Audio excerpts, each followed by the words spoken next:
मुझे बहुत खुशी है कि काफ़ी दिनों के बाद आज इस कार्य का प्रत्यक्ष शुभारंभ हुआ है। ये टनल अपने आप में आशिया की सबसे लंबी टनल है और इसमें आज मुझे लगता है कि इसकी शुरुआत होने से निश्चित रूप से लद्दाख और लेह की और कश्मीर की इकोनॉमी बदलने में इसका उपयोग होगा। ये टनल की लंबाई 14.15 किलोमीटर है और यह अपने आप में आशिया में सबसे बड़ी टनल बनने वाली है, एक रिकॉर्ड बनने वाला है। ये जैसा एक रिकॉर्ड हुआ है वैसे दूसरा भी सबसे बड़ा रिकॉर्ड इसमें प्रस्तापित हुआ है कि इस टनल के काम में हमारे विभाग के सभी अधिकारियों के और सभी लोगों के प्रयासों के कारण हमने करीब 4,000 करोड़ रुपए की बचत भी की है। भारत के जनता के 4,000 करोड़ बचाए हैं और आशिया की सबसे बड़ी टनल का निर्माण का कार्य का शुभारंभ हुआ है। ये निश्चित रूप से आज बहुत ही गौरव का क्षण है। ये सब किस प्रकार से हुआ है ये भी देश को समझने की आवश्यकता है।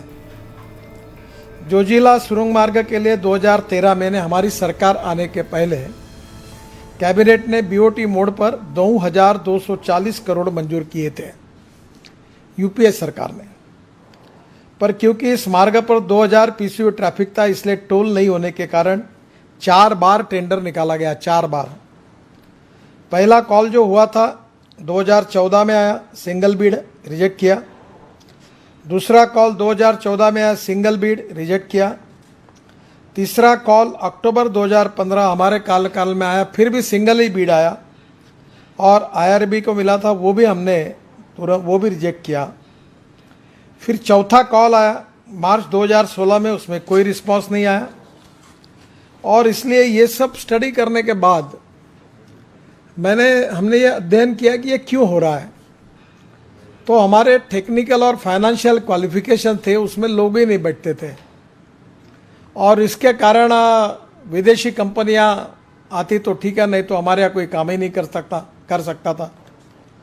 तो उस समय मैंने हमारे सेक्रेटरी को और विशेष रूप से मैं हमारे NHAI-DCL के जो मैनेजिंग डायरेक्टर है श्री पाठक, हमारे DG IK पांडे और उस समय के हमारे सेक्रेटरी युद्धवीर मलिक भी थे और इन सबको मैंने कहा कि हम लोग देश भर के टनल मैन्युफैक्चरर की कॉन्फ्रेंस करेंगे, वर्कशॉप, और एसोसिएम के सहयोग से ओबेरॉय होटल में ये कॉन्फ्रेंस हुई। दिन भर का वर्कशॉप हुआ और देश भर में मेट्रो में, इरिगेशन में, हाइड्रो टनल बनाने वाले जो भी थे, रोड टनल बना, सबको बुलाया गया और धर्माधिकारी साहब को मैंने कहा कि इसमें कम से कम 10-12 एजेंसी टेक्निकली फाइनेंशियली क्वालिफाई होनी चाहिए।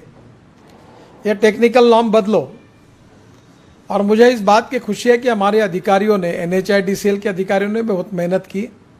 दिन भर वर्कशॉप हुआ और उसके बाद हमने टेक्निकल और फाइनेंशियल नॉर्म्स बदले, जिसमें धर्माधिकारी साहब का भी बहुत बड़ा सहयोग मिला और 5वां कॉल हमने निकाला 2016 में और ये पूरा EPC मोड में सरकारी खर्चे से बनाने का हमने निर्णय किया और ये काम NHAI-DCL को दिया है।